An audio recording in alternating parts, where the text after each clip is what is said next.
now. I'll turn on my camera also. Yeah. Vilakshana, I will just briefly give an introduction of us at Pratisandhi Foundation and what we do. And then I'll invite our interviewees for today to introduce themselves and we'll proceed with the questions. So at Pratisandhi Foundation, it's a youth-led sex ed organization where we strive to make sex education accessible for everybody, especially in the Indian diaspora. And one of the topics that we are very, very passionate about is regarding prevention and redressal of sexual abuse and violence. And this month's theme, October's theme, is Domestic Violence and Intimate Partner Violence Prevention Month. So that is why we decided to have a series of articles for our newsletter for this month. And with us, we are joined by our volunteer, Dr. Lakshana Kumar, who is going to ask the questions for today, has created it for the today. And with that, and I am Bhushan Mukherjee, my pronouns are she and her. So with that, I would invite our guests to introduce themselves. Sure. Thank you so much, Vaishali. Should I go ahead and Yeah, introduce? please, please. Yeah, so thank you so much for having us here. And a little bit about me. So I am a psychologist and a researcher, and I've done my bachelor's in psychology from Mumbai University and master's from Tata Institute of Social Sciences in applied psychology. I have a little bit of a background working in a Stree Mukti Sangatna in Mumbai. So have worked with domestic violence survivors and have done quite a bit of research work also regarding in this space. And of course, thank you so much for taking the step and like trying to really make this issue more visible, in the sense that in ways in which we can help. So we would love to talk about that. Thank you so much. Lovely. Bhavya, would you like to go next? Yeah. Hi, everyone. I am Bhavya and I am practicing as a psychotherapist. I've also completed my master's from Tata Institute of Social Sciences, Mumbai. And I've been working as a therapist for almost 3 years now. And I've also worked at OneTop Centres and so with survivors of domestic abuse, both men and women. And I have had experience working with people who have also worked with people who, surviving domestic violence and intimate partner violence. So I've had, I would not say extensive experience, but I've had experience working with them and handling such cases. So it's nice to know that, this theme and it's been taken care of. So looking forward to this conversation. We are very excited for the conversation and we're looking forward to hear your invaluable insights regarding this very sensitive and crucial topic. So, with that, I would like to invite Vilakshana to take this forward. Vilakshana, are you there? Hello, hello everyone. So I'll be your interviewee for today, asking questions, and my first question would be, what even is domestic abuse, and what are the subtle signs and not so clear signs of domestic violence and intimate partner violence?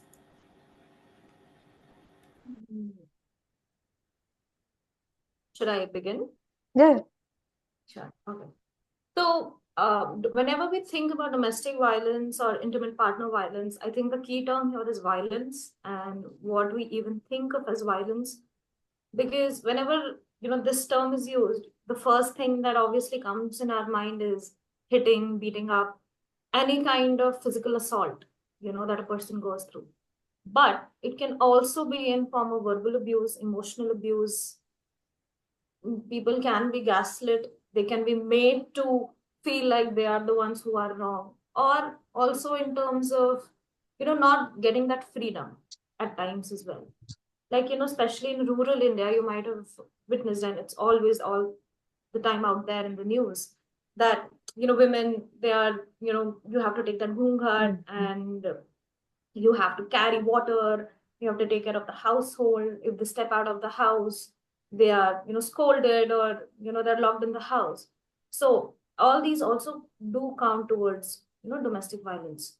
And whenever we talk about signs and subtle signs, as she asked, signs are something that's very not out there at times, because let's just in case of physical assault, you can easily see that there will be some scars, there will be bruising, there will be some markers in the body. Mhm. But what about emotional abuse, or or verbal abuse, when the person is constantly hearing something about them, or they start forming certain notion. So in these cases, the person might seem anxious, they might seem nervous, but then it's kind of difficult, to actually differentiate. So obviously the best way would be to talk to the person, of course. So at least that's what I have an understanding of what it actually means. Yeah, absolutely. I would just want to emphasize here that traditionally speaking, domestic violence has been associated with physical violence. But we need to understand that, the emotional aspect of it is like extremely strong as well. And the physical, the way they say that sticks and stones may break bones, and like, words hurting is Correct. something that is not very mainstream. But Mhm. when it comes to like intimate partner violence, it could range from a spectrum, like starting from emotional going to physical, or vice versa, or both, which is very unfortunate, and it's a reality in the society today, still, even in this century. So bit unfortunate in that sense. Yeah, that's like my take on what it is. I mean, absolutely. A lot of the signs can be quite insidious and not very like easy to find out, like Yeah. whether abuse is taking place or not. Okay. Vilakshana, would you like to ask the next question? So my second question would be, why do survivors of domestic violence find it very difficult to ask for help, or they just go back to their abusers back to back, like, they just go back to their toxic partners? I'll just like to reiterate one thing over here, like regarding when such dynamics takes place. Oftentimes, the victims are either not aware what's happening to them, or they find it difficult even after getting aware that they have to get out of the situation. So what sometimes, like, what are the factors, and what might be the reasons that the victims sometimes uh have to stay with the I won't say like, oh, they want to stay, but like they have to stay, they end up staying with the partners or the abusers. I mean, I think I can start with the most like obvious one, the socio-political lens to look at this particular thing. That there might be no other avenue for survivors, or like people who are facing domestic violence, to go to, because often this case does exist in our sociological framework, that you're supposed to, like, your family is the one that is like, and you're told that after marriage you can't leave your sasural, and all of those things. And it's just something that we have grown up with, honestly. Like, these are some things that were told to us when we were kids. And even like, especially in places in rural India, where often I feel like this might be a bigger issue, because there aren't many places that people can approach. They don't know, there is lack of awareness, as even the question mentions, the awareness part is lacking, and there is basically no other place to go. And that is, of course, if you are made that, like, so dependent in that sense, you don't realize that there is this is not normal, or whatever, like, however you put it. Sorry if I'm sounding a little It's brash in that. absolutely. Yeah. Yeah, but like, it's just something that has to change from a very grassroots level. And that's what, we really strive to do, if like when we are a part of foundations like yours. I really feel like that's one lens to look at it from, which is extremely pressing. But I would also like to invite Bhavya to talk a little more about the emotional trauma bonding aspect, which is again Like it's one of the things. So Bhavya, over to you. Any thoughts?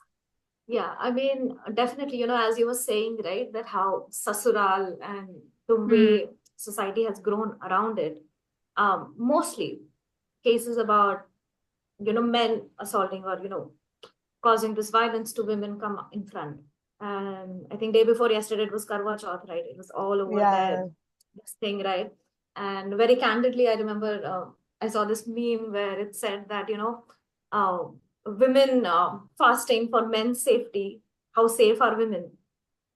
So, in that aspect, when we think about it, like, there has been certain narratives, right, which has been taught to women from certain age where marriage is everything, pati bhagwan hai, you need to, unka puja karna hai. So the kind of emotions also, that a woman that, grows up with, they are kind of, I don't want to use the word manipulation, but they are shaped in such a way that you think that, okay, this is normal, right? And when you do also speak up about it, most of the times, even if it's happening to other people, they would say, Acha, ye to normal hai. Why are you thinking too much about it? Mm. On the other hand, also, interestingly, when women also, they do, because when I talk about domestic violence, I just don't want to, take it in one angle, but also look at on the other side. It's also something that a male usually cannot go and say to anyone, right? Because how can a woman in a male dominated society assault a man, right? That is as shameful for a man as obviously it is for a woman. So, the dynamics completely change that way. And, the empathy or, vulnerability that way, that also obviously plays a huge role in how people are able to even share, right? Because mothers, if you go and again, taking example of rural India or, semi-urban cases, uh, or families which are not that progressive in general, right? These kind of families, they don't entertain such stuff because ultimately it will be there. They are also being questioned because most of the time, if it's an arranged marriage, it's on the family because usually they are the ones who choose the bride or the groom or the husband, They the haven't wife, vetted whatever. the candidate properly. Yeah, Yeah. exactly. So it's also a shame on them, right? Like, Yeah. do you see like the collective shame that exists? So Mm. obviously these are some of the factors, obviously. Like if you see from a like an umbrella, this thing, there's patriarchy, then there's society, then there's family, and then the individual, right? There's so many layers to one problem here. From an individual's perspective, what do you think can be like the major reason why sometimes even when the survivor understands that what is happening is wrong, or like maybe it shouldn't have happened, or like this is repeated, like this is a repeated cycle, it can escalate to dangerous things, but they still choose to say, like stay, even sometimes against their families or like their well-wishers wishes, like they're like, no, like this person loves me, or like, no, this is gonna be there. So from an individual perspective, what do you think, like what factors um influence this the most? Like of course there's the From an aspect of shame, but like apart from the yeah, shame aspect, what else? I think in individually, if you see, like you said, right, that I love this person, right? And when this aspect or when you think that, okay, you are in love and when you want to stretch yourself, then obviously there is really no limit. But apart from that, there's also one thing of, like you are saying, right, well wishers, or let's just say sometimes the family. A lot of people, like the most common thing in India, log kya kahenge? If I split. Because if the person is beating me, a lot of times the blame is obviously given on the other person. That तुमने ही कुछ किया होगा, right? Because of Mm. this happened and all of this is, happening to you. Maybe I deserve it in some way. So there are a lot of things that go in this, when you ask about individual perspective. Because like I said, like, Anmol also pointed out that sometimes people just don't know that they have an option to leave, even when, they are kind of they know that they can. Even if, when I talk about this option, it could be finding another partner or going through the whole process again. And also the fact that can you trust the other one, right? Like right now, this partner is maybe just verbally abusing me, but at least he's not beating me, right? So what if I leave this and go to someone else and they beat me, right?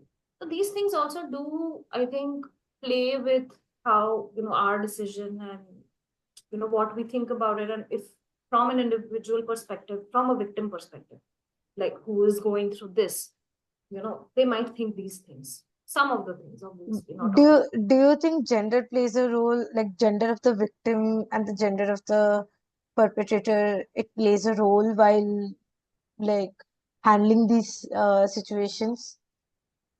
Anmol, would you want to take that? Yeah, I mean, I would just like want to also add to the previous question what Bhavya was talking about and what you asked. In cases where people do know that this is wrong and like this is abuse, and they know that they can reach out to others, they maybe like in theory they know everything, but they just don't want to leave. And it is actually what I was talking about when it comes to trauma bonding, which is it's a psychological response to abuse, where the person who is going through it is they form a connection with the person who is perpetrating the violence. And it's something that happens like from it, like kind of like an emotional connection, and it becomes normalized for them in their lives. And that is something that again that becomes like really in a way harmful, because you never know when that threshold of how much you can tolerate is crossed, and it can get like really really bad. And coming to your question about gender, I as even Bhavya was pointing out, like it's not just one gender or any one particular section of society that faces it. I feel like any gender and all genders may actually go through abuse at any point of time, but the way it manifests might be different. The way it the reasons why people are not speaking out might be different. As you know, if it is a man and who's actually facing domestic violence from his wife, his reasons to not speak up might be very different if it was a wife who was going through it from a husband. Or we can just talk about all genders here, like not just male and female, but the reasons might be very different for that. Yeah. But the And I reason, think, sorry, no, I please, was please just go going to ahead. add, yeah. So as adding on to that, one thing also, we are kind of primed or biased to see it from a marriage perspective, but then obviously this also happens in your own family, in the sense that father abusing the girl child because she's a girl, or mother not liking the boy because maybe he reminds her of the father, right? And then now that we are more aware of queer community, you see so many people who do come out, them being assaulted by their parents or abused by their parents in so many ways, right? So the context is so wide across so many different sections of the society, different institutions, that it's very hard to obviously generalize everything. When we get into this topic, I feel like the discussion can go on and on and on about, how it's so different for each and individual, right? The context and the way it manifests, it's like, it's actually very interesting to also see, like, with such a diverse culture and society as India, it's very like to put them in one box or one spectrum. I think it's something that I don't believe can happen. Absolutely. Like I completely agree with this. Vilakshana, would you like to go for the next question? Yeah. So my next question with you all would be like, let's say we have our household help or maid. She's going through something. It might be a domestic violence. How can we help her? How can we like best help her emotionally? Yeah, like for example, I think like both of you have reiterated a lot of times that uh a particular section of the society, especially in the rural area or like lower socioeconomic classes, they're much more disproportionately affected. because of domestic violence, right? Because of a lot of factors, obviously, that you have already mentioned and we have covered. So Right. let's say us from a privileged, more privileged, I would say, not like comparison or something, like from a more empowered or privileged uh, place, if we are in a position to help someone, and most commonly we see our like household help who are there, who work with us, and if we spot any signs, the signs that you mentioned, like uh, whether they are confiding it on us or we are understanding something, whatever it is, what are like the some of the best ways that we can help that particular individual? I mean, I think here, of course, the most basic step is having that kind of having that atmosphere. Like if you are the employer, for instance, and it's your house help, having that environment for her where she feels safe enough when she's coming to your house for her work. Because often, you might need to be a little bit mindful, especially if you have actually spotted some signs that she may be facing abuse at home. And this is definitely a reality, because even when we like have worked in one stop centers and Sri Mukti Sangatnas, majority of the women who come over there are people who are from comparatively less well off backgrounds, and socioeconomically they haven't studied so much, they haven't had those opportunities as well. One thing, when it comes like from solution perspective, the awareness is something that's extremely important for them to understand that they have a place they can go to. There are legal as well as psychological and even physical help that they can seek if they are facing anything at home.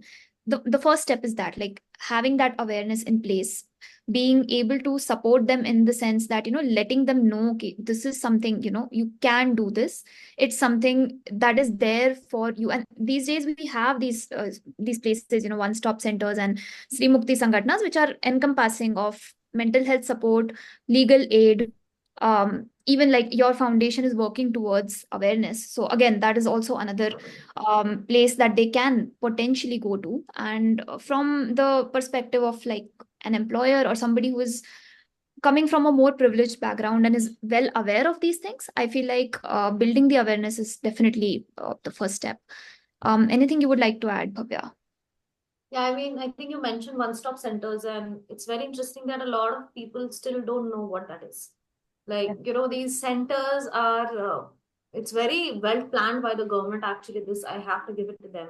These are some of the centers, like, these are particularly designed for women. And all the people who work there are women. And these centers are usually located in some government hospital campus. And it's also very well planned, because when I was working there, I got to know why is it that. Because a woman, let's just say, who wants to file a complaint, they will obviously be stopped by anyone, right? The family would be like, okay, why are you going? They would just lock them up. So they can just say that, okay, they're going to the hospital to get checked because there's something there. And then instead they go to the one-stop center. And in these centers, there's a lawyer always available. There's also police officers, women. It's also a police station. Then there are also social worker, and there's also a psychologist who's available. So everything is there at one place for these women to go file a complaint, seek a lawyer from there itself if they want to file an FIR or file a court case, and get it resolved there and then. So, these centers, and I was pretty surprised that still a lot of people, they have no idea that such things also exist. And Yeah. everything you get there is you don't have to pay anything for it. Even the lawyer that you get from there, you don't have to pay, right? So as a, like Anmol mentioned, that coming from a privileged background, having that awareness is really important, right? Because one thing is also that a lot of people don't want to get themselves involved, right? Because they think that, okay, how much should I go, or how much effort should I put in? Because things like these, as the Indian justice system or judiciary, or in general, this whole process, it's kind of, it takes time, right? And most of the survivors and then people helping out, they do get exhausted, right? Like, it does take so much time. So, so a lot of people do hesitate that way also. So, like Anmol was saying, that having that atmosphere and being empathetic, and for them to know that, okay, support is available. I think as an individual level, that's the first and the best thing we can do for them, right? Because knowing that someone is there for them to look at things, to hear them out, that itself is very empowering for the woman or man, whoever it is, because they don't usually kind of know that, okay, they can get help and it is available, or the fact that they don't even know that it's wrong, right, in the first place.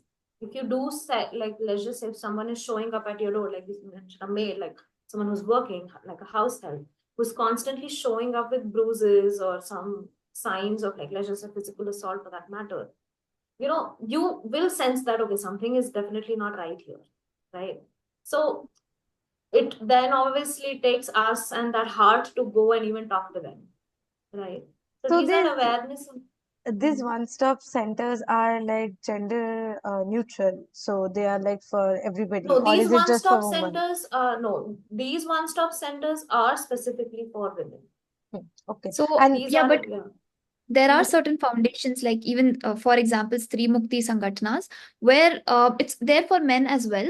Not exactly, I'm not sure about how much, like, is it like exclusively if there is something for male survivors, but to get marriage and family counseling, we used to see quite a few men also approaching. Like, they were the ones who came first to the Stree Mukti Sangathanas, and these are made for women, but at the same time they are not some sort of exclusionary organizations that, Yeah, oh, you can't come.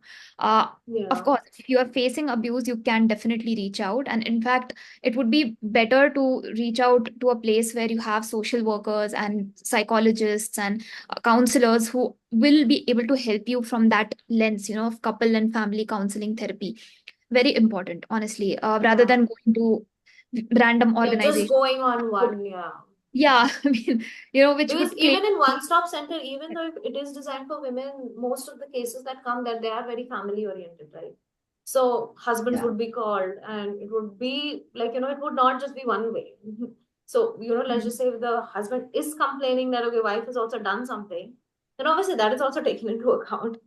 So, exactly. it's not just one way biased kind of thing.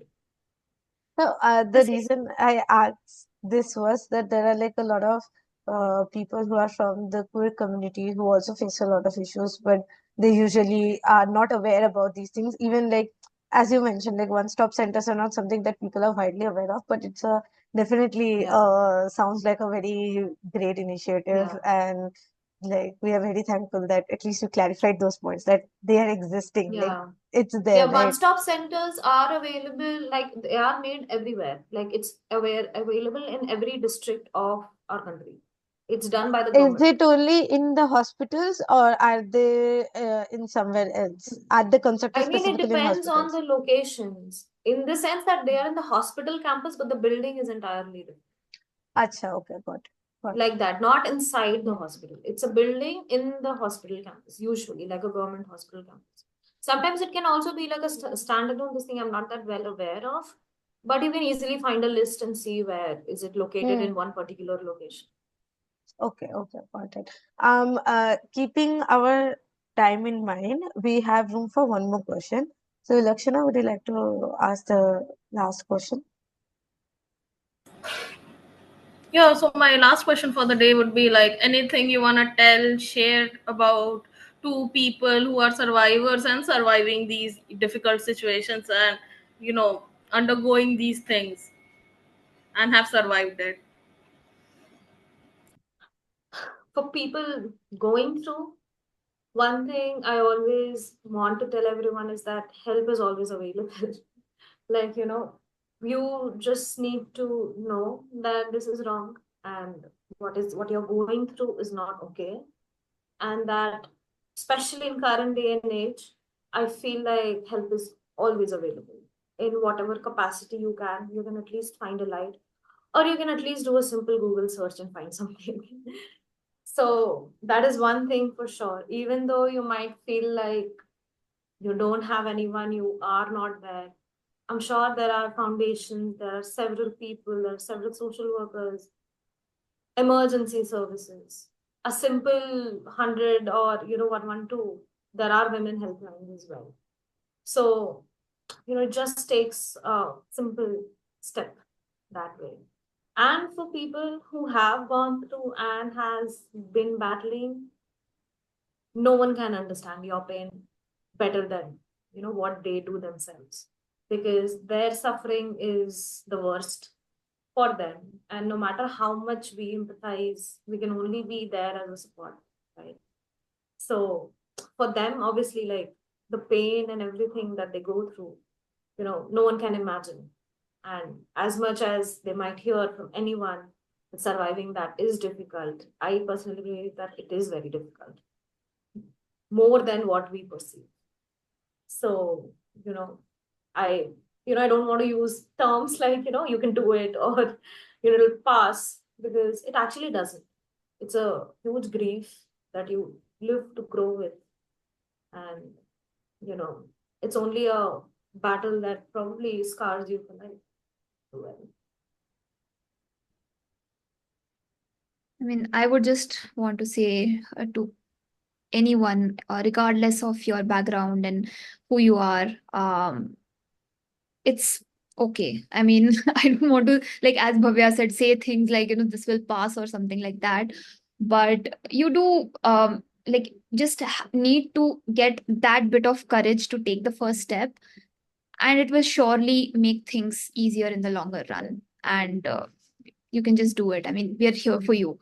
There are plenty of helplines. There are specific helplines, like even for the queer community, for instance, there are specific Instagram pages which you can reach out to, and they are offering legal help and psychological help and whatever you would be needing in that moment. And yeah, it's about, like, you have the courage in you, so can take that first step. That's yeah, it. like the final line, like, like choose yourself over everything. Yes, absolutely.